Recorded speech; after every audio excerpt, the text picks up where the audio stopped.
พิ่นเฮ็ดแบบนี้คือกันเนี่ยเปลือกไม้ต้นใหญ่นี่เฮ็ดผ้าตัวนี้นะนี่เด้นี่มันจะเป็นแบบนี้ก็มองก็ไม้เพื่อนไอ้บ่มปุ๋ยเพื่อนเนาะโอ้ยังไปอยู่ทุกคนผ่านอยู่ไหนนี่นะมันแก่นี่เนาะ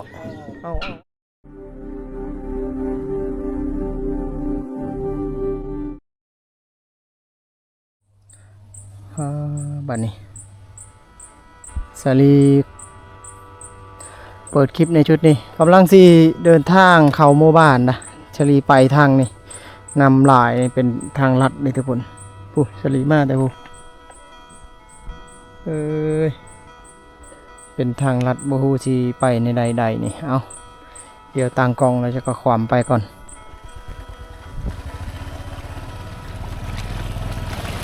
แล้วโอ้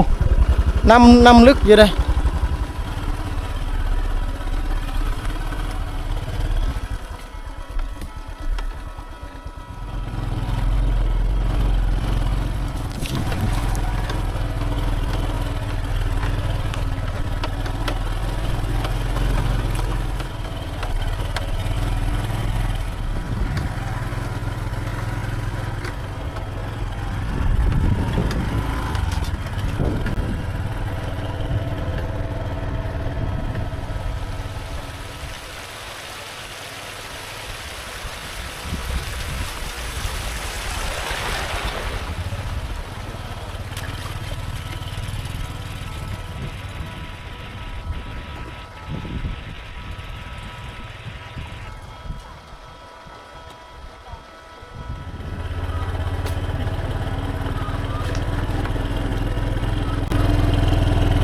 ธรรมศาสตร์สวยงามเลยสลีเข้ามาจุดนี้เครื่องจักรหรือว่าเครื่องปั่นเข้าทีนี้เครื่องอีตอกอีเทนนะเพิ่นมาติดไว้แบบนี้อันนี้เป็นเครื่องรุ่นน่าจะเป็นรุ่นน้อยนะรุ่นน้อยรุ่นกลางพอฤดูเอาไปใส่งานนะเพิ่นจะเอาเฟืองเอายังมาติดจักรตัวนี้แล้วก็ปั่นเฟืองเกินว่าปั่นเข้านะภาษาบ้านชลีก็ได้ยินเบิ่นมาปั่นเข้า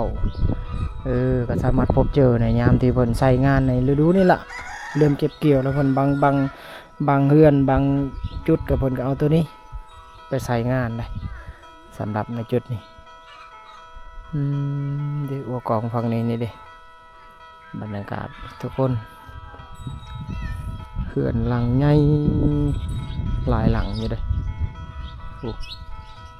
วันนี้สลีขับมอเตอร์ไซค์ขับรถมาทางนี้ก่อนฝั่งใจกลางหมู่บ้านได้อันนี้เด้ผมต้นมะขามนี่อยู่ใจกลางหมู่บ้านเลยใจกลางหมู่บ้านเลยตอนนี้ใจกลางหมู่บ้านเลยครับรถไปพร้อมแล้วก็เก็บภาพบางจุดบางบอนก็สามารถจอดและถ่ายทำได้อ้อมหอบโดยเฮือนซานบ้านซองที่ว่าโอเคนะพี่น้องนะบ้านใหญ่บ้านเก่าแก่ดังเดิมเฮือนนี่หลังทางหน้านี่รู้สึกว่าใหญ่เป็นพิเศษเลยนี่บ่งบอกด้วยความขยันของเพิ่นและวิธีการหาเงินเพื่อสีสร้างเฮือนซานแบบนี้ได้หลายอย่างทุกคนบัดนี้เก็บภาพประกอบส่วนในคลิปกินมี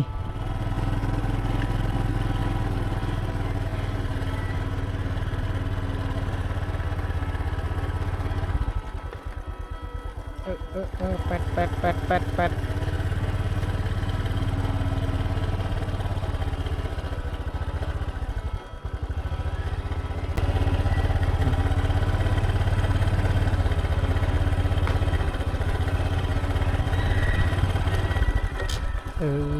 บ้านนี้เข้ามาจุดนี้สลีขับรถไปเรื่อยๆแล้วก็ท้ายทำไปเรื่อยๆนี่ดิอันนี้ก็จัดตอกคือกันเดี๋ยวท่านเป็นภาษาหมู่บ้านทุกคนเนาะละปื้อเอ้ยเจาะโดยเนี่ยโดยใช่มาโดยเนี่ยเนาะเอาคนจัดตอกนี่คือภาษาที่จะรีถามเพิ่นจะเอาไปมัดเข้าหน้านะเห็นปะเอานี่แหละเก็บภาพจุดนี้เฮือนจุดที่จะรีทายนี่ติดกันเลยเฮือนเพิ่นเลยติดกันเลยนี่จะเฮือนแบบติดกันเลยทุกคน จุดนี้ก็สิก็เคยมาถ่ายงานแต่งเทื่อหนึงนะสำหรับช่วง2 ปีก่อนบ่น่าจะประมาณนั้นล่ะเคยเอาเครื่องเสียงมาลงจุดนี้แต่บางคนที่เคยติดตามชลีมาดนๆจะจื้อเนาะจะจื้อว่ามีงานแต่งที่ชลีเคยถ่ายในคลิปหนึงอยู่จุดนี้ แต่ว่าคนที่เพิ่งเข้ามาใหม่ๆอาจจะบ่คุ้นเคยภาพเหล่านี้คือจุดที่เชลี่เคยถ่ายงานแต่งบ้านนี่เชลี่เคยถ่ายงานแต่งหลายเทื่อนะทุกคนอันนี้คือเครื่องจักรของเจ้าบ่ไอ้โอ้นั่นดิเจ้าของเพิ่นยิ้มอยู่ทางนั้น ยังใส่งานบ่เออเขานี่ยังเครื่องยังนี่มันเป็นใบพัดอันยังแบบนี้เก่าๆนี่อันนี้ก็ผู้อยู่ด้วยเนาะอันนี้เครื่องปั่นข้าวอ๋อยังไปอยู่เลยเนาะโอ้ยังไปอยู่ทุกคนเอ้าบ้านี่เครื่องปั่นข้าวเลยจักมันติดตั้งได้ไอ้ติดตั้งได้จักมันนี่โอ้มันเพ่เลยเนาะตามเบิ่งมันมีใบพัดอยู่ด้วยทุกคนนะแล้วมันปั่นได้มันเขามาทางใดเขาปั่นได้เขาปอนใช่นี่บ่อันนี้แต่งเอาหมดเลยวะในตะกี้นะชื่อตะกี้ก็ชื่อเอาบ่โอ้ชีตะหมวกนั่นตะกี้เนาะน่าจะ10 กว่าปีแล้วบ่อายชื่อใช่งานเครื่องบดเพื่องเนาะจักที่แกคือจักรถไทยนี่เนาะจักรรถไทยเอาแต่รู้สึกว่าเก่าแห้งเชอรี่บ่ชื่อว่าเครื่องอีหยังนี่มันมีสังนี่ใส่ผ่านอยู่ในนี้นะมันแก่นี่เนาะเอาบัดนี้พบเจอในหมู่บ้านนี่ก็พุ้ยไม่ยังเขาเอาเห็ดนี่ ถือว่าซื้อแพงเติบแล้วตะกี้เนาะเพิ่นปะเพิ่นยังบ่ได้ขายยังปกติจะเป็นเล็กเศษเลยเพิ่นบ่ได้ใส่งานเลยในบ้านเฮานี่บ่มีงานแต่งหรอบ่ตะกี้เคยถ่ายอยู่นี่ชื่อบ่เคยถ่ายที่ชื่อเนาะเพื่อนอ้ายบ่น้องสาวบ่บ่เอื้อยบ่เอ้าจะเป็นน้องอีกเอาผู้นั้นเป็นเอื้อยอันคนที่เอาผัวนะนั่นน้องล้านน้องนั่นดิเอาเพื่อนอ้ายนะคือหลังนี้เนาะเคยเอาตู้ตั้งอยู่ใส่จุดนี้แล้วเนาะตู้จุดนี้แล้วก็เครื่องเสียงเครื่องปรุงตั้งอยู่นี่แหละตอนนั้นแต่นี่เพิ่นขังงัวนะแม่นบ่ขี้งัวเต็มเลยมื้อแรงนี่งัวมานอนนี่บ่เจ้าเอาพาเฮือนเพิ่นนี่ก็บอกส่งดังเดิมเฮือนหลังนี้ยังอยู่บ่อยู่มีแต่บ่ได้อยู่เฮ็ดกินเป็นเฮือนครัวนี่เอาซะโอเคขอบใจอ้ายในจุดนี้คือมันยังอันนี้โฮงซี่บ่อันนี้ก็โฮงซี่แล้วทุกคนมีพบเจออยู่ในหมู่บ้านนี่มีโฮงซี่เป็นของส่วนตัวแบบนี้เพิ่นน่าจะใส่งานก็ได้นี่มันเป็นบุหรี่อันนี้ยังปิ้นอยู่มีไฟอยู่ในหมู่บ้านนี่เอาบัดนี้โฮงซี่บางบ่อนเพิ่นก็ตำวิธีแบบดังเดิมบางบ่อนเพิ่นก็จะซี่ในแบบนี้นะเข้ามาในหมู่บ้านได้เห็นหลายๆอย่างอันนี้บ่อนไก่ไข่นี่ดินี่มันจะมีไก่อยู่นี่มันไข่แล้วตามเบิ่งนี่ไก่เพิ่นไข่ นี่เพิ่นอายเพิ่นก็กวาดเฮือนแล้วทางนั้นรักษาอนามัยแล้วบัดนี้ ฝนสิตกแล้วเด้อบัดนี้เด้อฝนมาเลยพี่น้องเอ้ยตกเลยเริ่มตกเลยหมัดเข่าหน้าเนาะเนาะหมัดเข่าหน้าอันนี้ไม่บงตามเบิ่งเนาะไม่บงแตกต่างจากไม้ไฟไม้อันนั้นต่างๆเลยเนื้อมันจะดีไม้ตัวนี้เขาสามารถเอาไปสานต่างๆอย่างเช่นติดเข้าหลายๆอย่างเนาะผู้เฒ่าเขานิยมเอาไปใช้เอื้อยนั่นหลังนี่บ่ตอนเขาไปถ่ายงานแต่งนะลูกสาวเอื้อยบ่เมื่อปีก่อนเนาะลืมแล้วเคยอยู่ทางใดก็จะบ่าวบ้านนั้นนักขนงบ่แม่นแล้วเนาะข้อยก็บ่ชื่อแล้วมันลายปีกายปีซื่นพุได้เดี๋ยวนี้อยู่ดีไม่แห้งอยู่บ่ทางลูกอันเอาผัวนะดูยังมีลูกสาวบ่เอ่ยนะมีบ่อ้าวชาวเฮาไปกรุงเทพเดี๋ยวนี้ไปกรุงเทพไปไทยบ่อ้าวข้ามไปฝั่งไทยไปจักเดือนแล้วเป็นปีแล้วบ่9 เดือนนี่แหละโอ้ฝากเงินให้แม่อยู่บ่บ่เลยได้ลายแล้วเนาะเฮ็ดงานยังอยู่พุ่นน่ะเฮ็ดงานกี่งานครูงาน งานเชิญอาหาร งานร้านอาหารเนาะเสิร์ฟอาหารโอ้เอาโอเคซะโอ้ลูกสาวเพิ่นว่าทางยังอีกคนหนึงโอ้อยากเห็นนี่พี่น้องมาเมื่อหน้าคันมีอันนั้นเนาะสิกลับมาแต่งงานอยู่เฮือนนั่นแหละใดก็ นั่นใดก็กลับมาเอา ขาดบ่มีใครมา จักปีลูกนะผู้ไปไทยนะฮอดบ่17-18 ปี 16 ปี ชุม6 ปียังน้อยนะจ๊ะเนาะเอาโอเคเด้อขอบใจก็ได้เห็นก็พอได้ฮู้เรื่องราวว่าเพิ่นนี่ยังมีลูกสาวอยู่ชื่อได้ลูกสาวนะ ลูกสาวเฮาชื่อน้อง อานงโอ้บางทีน้องอานงเบิ่งคลิปนี่เห็นแม่นี่เด้เพิ่นอยู่ไทยได้มีสัญญาณนี่เบิ่งคลิปเห็นแม่เลยนี่ น้องอานงว่าซั่นเอาในเฮือนเพิ่นนี่แหละแม่เพิ่นก็อยู่ดีมีแฮงอยู่ มาในช่วงบัดนี้พี่น้องได้เก็บภาพแล้วก็ได้เล่าและถามเพิ่นมีลูกสาวเอาไปเอามาพี่น้องเฮ้ยเก็บภาพจุดอื่นไปนำในเรื่องราวที่เฉลีถ่ายทำในจุดนี้ในจุดนี้อีกก็มีคลิปหนึงที่เฉลีเคยถ่ายเกี่ยวกับงานแต่งเคยตั้งตู้จุดนั้นก็เคยถ่ายอยู่คลิปหนึ่งนะเฉลีถึงในจุดนี้ถือว่าเขามาเยี่ยมยามนะสำหรับในหมู่บ้านนี่เขามาเยี่ยมยามจุดที่เคยถ่ายงานแต่งแล้วก็เคยถ่ายคลิปที่เกี่ยวกับเครื่องเสียงต่างๆพี่น้องเนาะย้ำอีกครั้งหนึ่งหมู่บ้านแห่งนี้นี่ดิบรรยากาศในหมู่บ้านนี่ย้ำอีกครั้งหนึ่งเป็นบ้านเก่าแก่ดังเดิมมาสังเกตจากต้นในต้นไม้นี่อันนี้คือมาต้นฟ้าวต้นมะฟ้าวจะมีความสูงลักษณะนี้ก็บ่งบอกได้ว่าอายุหลายปีเพื่อที่เกิดขึ้นหลายปีก่อนที่ผลปลูกขึ้นมาน่าจะ30 หรือ 40 ปีหลังที่ผ่านมาเพื่อที่เกิดขึ้นลักษณะนี้เครื่องปลูกหลายในหมู่บ้านนี่เครื่องปลูกต้นไม้ต่างๆหลายเก็บภาพจุดอื่นๆไปนำทางใดเนาะบัดนี้ลองเพิ่นแล่นไปนี่ออกจากจุดนั้นแล้วมาต่อในจุดนี้บัดนี้ขับรถไปเรื่อยๆแล้วก็เก็บภาพบรรยากาศใจกลางหมู่บ้านอันนี้บ้านนี้เป็นบ้านใหญ่นะรู้สึกว่าเป็นบ้านที่ใหญ่แล้วก็กว้างพอสมควรนั่นแหละเขตหอมหอบด้วยเครื่องปลูกแต่เฮือนที่อยู่เรียบๆและติดๆกันแบบนี้จุดที่เฉลีจอดนี่ก็เคยถ่ายงานแต่งอีกนะนี่เลยจุดนี้เลยเคยถ่ายงานแต่งอีกเทื่อนึงอันนี้ช่วงปีล่างนี่เลยนี่เคยตั้งตู้จุดนี้วงชาวน้อยก็ใส่ไอรีจันรีเพิ่นก็เคยถ่ายอยู่สำหรับจุดนี้บัดนี้เจ้าสาวก็เฮือนล่างนี่แหละช่วงนั้นที่จะดีถ่ายปีใกล้นี่แหละนี่เดินบ้านอันนี้เด้ใจกลางหมู่บ้านมันติดกับเฮือนที่จะดีถ่ายเมื่อกี้อยู่หั่นนะเพราะว่ามันห่างกันบ่หลายเพื่อนงานแต่งลายพี่น้องในช่วงปีกายปีนี้ก็มีคือกันเพิ่นว่ามีงานอยู่แต่ยังบ่ฮอดเดือนเด้คันฮอดเดือนน่ะสิได้ก็เก็บภาพนะให้ FC ได้ชมตามเบิ่งยังใช้งานเด้มีไฟฟ้าอะไรเพิ่นเอามาใส่น่าจะยังมีสัญญาณอยู่ตามเบิ่งยังใช้งานอยู่ในเจ้าของเพิ่นนอนสัญญาณไปหั่นดิสวัสดีถามภาษาของหมู่บ้านถามว่ามีสัญญาณน้องว่าบ่มีนี่เข้ามาในเฮือนนี่สลีมาเห็นนะนี่นะกระปางบ่มนี่ยังมีอยู่ได้ในหมู่บ้านนี่ก็ถือว่ามีคือกันในเฮือนบ้านเพิ่นนี่บางหมู่บ้านน่ะสลีไปน่ะเห็นหลายอันนี้แต่ว่าบ้านนี่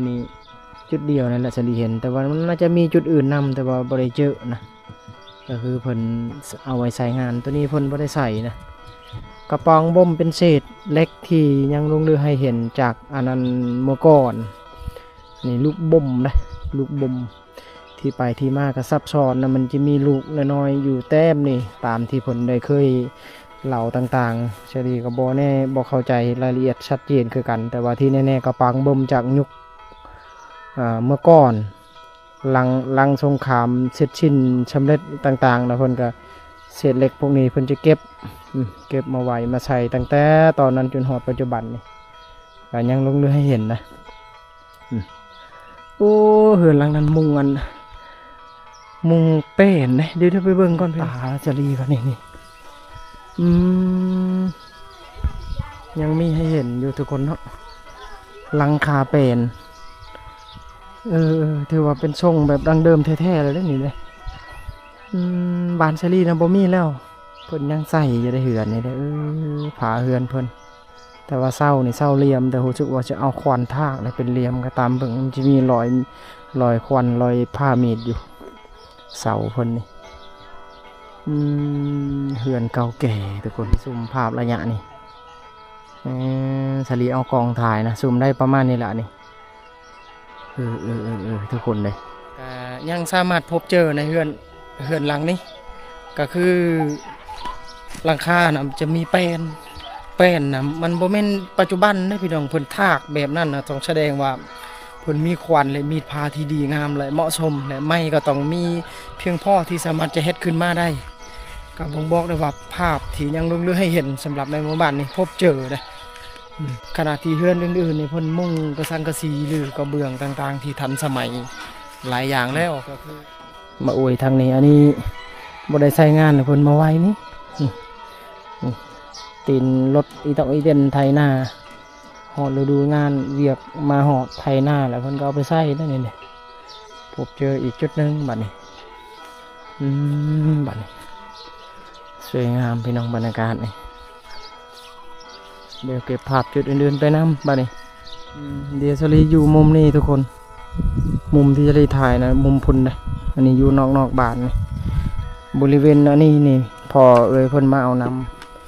ำมาดานอันนี้น่าจะสร้างมาหลายปีแล้วล่ะจุดนี้เดี๋ยวว่าประชาชนเฝ้ากับเพิ่นก่อนพันธุ์ไซฮับเดี๋ยวนะกี้หนูอันอันเลือกอันนี้นุตบนตะดูปัดปลายอยู่ก็ออกดีจะได้นำเลยทุกคนนี่คือภาษาชนเผ่าที่เฉลี่ยเว้ากับเพิ่นก็คือ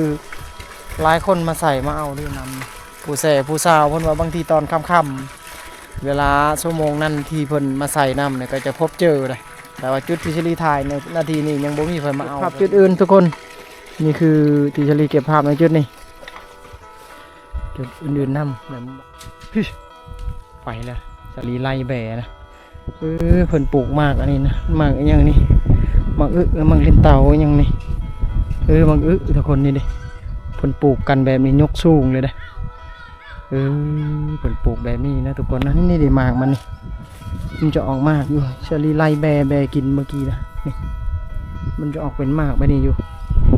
นี่ก็แม่นมัดนี่มันเป็นมากอยู่เพิ่นปลูกกลางบ้านนะเพิ่นปลูกในยางรถนี่เพิ่นปลูกอยู่จุดนี้ปลูกในจุดนี้แล้วมันลามขึ้นอันนี้โอ้รู้สึกว่าแบกินหลายแล้วนี่มันจะเป็นงัวและสัตว์เลี้ยงของเพิ่นนั่นแหละมากินเอามานี่สมจุดอื่นนั่นเก็บภาพรอบๆบริเวณบ้านสิ่งหนึ่งที่ทะเลเห็นเป็นหน้านำเสนอทะเลก็จอดให้ FC ได้ชมและนำเสนอต่อเนื่องให้ FC ได้ชมนะนี่เพื่อนกับเล่าเข้านี่จะอยู่เรียบๆไหมส่วนเผามังกรในเขตนี่นะเพื่อนกับเล่าเข้าอันนี้เล่าเข้าได้เคินว่าเล่าเข้านะคือคนเล่าเองนี่อาจจะเข้าใจนะคำที่เชลีบรรยายว่าเล่าเข้าคือสถานที่ที่เพิ่นเอาเข้ามาไว้นะฮั่นแต่ว่าฟังไทยก็จะเอิ้นอีกแบบนึงหรือบ่แน่ใจคือกันฟังลาวในเมืองอื่นก็จะเอิ้นอีกแบบนึงนะแต่ว่าเรื่องราวที่เชลีจะเอ่ยถึงนี่ก็คือบางหมู่บ้านนะก็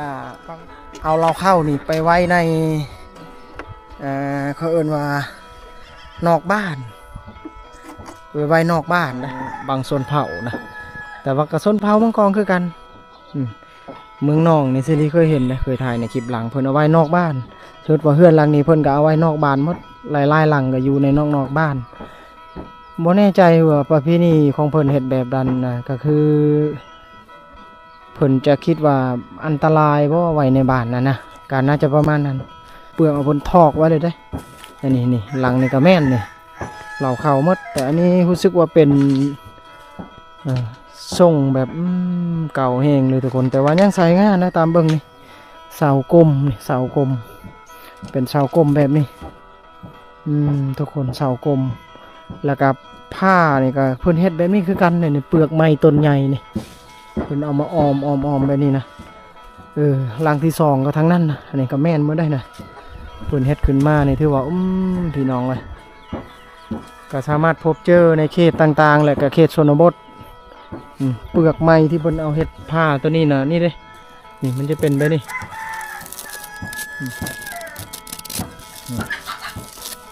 มันจะมีความหนาและแข็งอยู่เลย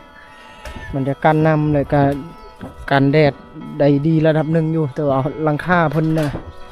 เพิ่นมุ่งหลังคาโดยอันกระสังกะสีอยู่เพิ่นมุ่งกระสังกะสีอยู่หลังคาบัดนี้จุดนี้ที่ชลีพบเจอพี่น้องเนาะเก็บภาพจุดอื่นๆไปนำบัดนี้ทางพุ่นก็มียางรถแล้วเพิ่นปลูกผักอยู่ทางนั้นนะเพิ่นปลูกผักอยู่ยางรถเดี๋ยวไปเบิ่งก่อนเพิ่นปลูกผักยางรถชลีมาเห็นลายเหือนนะปลูกแบบนี้ผักที่เพิ่นปลูกนี่ก็สามารถเอาไปกินได้เลยก็คือเพิ่นปลูกไว้ใส่ไว้กินนั่นแหละเพิ่นปลูกกันแบบนี้แม่นหมดนะ2 3นะคนละเจ้ากันก็สามารถใช้งานและใส่ในย่ามที่จำเป็นนะโฮงซี่นะเขื่อนหลังนี้ก็มีโฮงซี่ข้างในมันน่าจะมีไฟแล้วเพิ่นก็เอาโฮงซี่ตัวนี้ไปใส่นั่นนี่น้ำไม้ดองทุกคนเป็นน้ำไม้ดองนะน้องไม้ดองเพิ่นมาดองไว้นะยามที่บ่มีนะเพิ่นน่าจะไปกินตัวนี้เอาไปกินเอาไปใส่ก็คือน้ำไม้ดองเพิ่นว่าน้ำไม้ดองน่าจะเป็นพวกน้ำไม้บงน้ำไม้นั่นเลยน้ำไม้บงนะเท่าเนาะโดยสามารถกินได้ในยามที่บ่มีน้ำไม้เนาะรสชาติเอาในส้มๆ บ้านล้านก็มีคือกันแม่อยู่เฮือนเราก็เฮ็ดคือกันดองไว้แบบนี้ จะพบเจอในเฮือนเอื้อยเพิ่นนี่แหละเขาเอิ้นว่าน้ำไม้ดองค่อนข้างหลายบ้านอยู่ที่เพิ่นนิยมเฮ็ดน้ำไม้ดองลักษณะนี้เอาไว้กินในยามที่บ่มีหน่อไม้ฤดูนี่ตอนนี้นี่เดือน10นี่จะเข้าเดือน11นี่เริ่มบ่มีแล้วได้หน่อไม้ในเขตต่างๆนี่เขตชนบทต่างๆเพราะว่ามันจะวิทย์ฤดูฝนเลยเด้ต้นไม้เครื่องปลูกเฮือนแต่ละหลังอยู่ติดๆกันแบบนี้เลยถ้าไปย้อนเมื่อก่อนยังบ่มีไฟฟ้านี่โอ้พี่น้องจะมีความมืดและความเงียบเป็นพิเศษเลยแหละก็คือเงียบจากจุดในเมืองต่างๆค่อนข้างแตกต่างกันไปได้ที่ชลีเราเลยถึงหลายๆอย่างนี่หมูและสัตว์เลี้ยงนี่เต็มเลยนะจะเนมเห็นนี่อันนี้ก็เล่าเข้าอีกจุดนึงนี่ก็เล่าเข้าอีกจุดนึงผสมประสานนะมีแป้นมีเสากลมมีผ้าแบบนี้นี่เสากลมนี่เป็นควันเป็นอะไรนั่นนะเพิ่นเอาถากเอามีดเอายังควันนั่นแหละเพิ่นถากนี่เพื่อที่เป็นเสากลมแบบนี้บ่แม่นง่ายนะทุกคนนะเพิ่นสร้างนะเพื่อสิได้เฮือนหลังดีๆแบบนี้นี่ลาเพิ่นสลีถามภาษาของหมู่บ้านปุงเปียงเอามาเฟืองเอากินมาเลยฮะจักปีนะจ๊ะอะไร2 ปีบ่แม่นบ่2 ปี นั่นน้องเจ้าเนาะเอาระวังบาดมือได้ลอยเด้อระวังบาดมือได้ลอย น้องเพิ่นเฮ็ดกำลังปาดสิกินในข้างในนั่นแหละเอาพี่น้องสมจุดอื่นๆไปนำพบเจอหลายๆอย่างในหมู่บ้านนะเก็บภาพและรวมภาพและบัญชามาเล่าและพยายามจะเล่าให้ FC เข้าใจต่างๆสิ่งที่เกิดขึ้นในเขตเนี่ยนะที่จะรีเก็บภาพจากกิจกรรมที่เกิดขึ้นในชั่วโมงนี้เวลานี้สมจุดอื่นไปนำบัดนี้ออกจากหมู่บ้านแล้วนะหมู่บ้านที่ชลีทายนี่ก็คือเขาเอิ้นว่าบ้านละตึบนี่อยู่ในเขตเมืองพีนนะพี่น้องบ้านนี่ห่างจากบ้านสลีน่าจะอยู่ใน 4-5 กิโลนี่แหละประมาณนี้แหละพี่น้องอยู่ใน 3-4-5 กิโลนี่แหละเป็นบ้านที่ค่อนข้างห่างจากเมืองอยู่เลยเป็นเขตชนบทอีกจุดหนึ่งนะบ้านชลีก็อยู่ติดถนนเส้นทางใหญ่อยู่แต่ว่าบ้านนี่เส้นทางนี่แหละที่ชลีออกจากจุดนี้เอาไว้เจอกันใหม่โอกาสหน้าพี่น้องคันสีเขามาหมู่บ้านนี่ก็ต้องผ่านเส้นทางลักษณะนี่แหละนี่เขามาฮอดหมู่บ้าน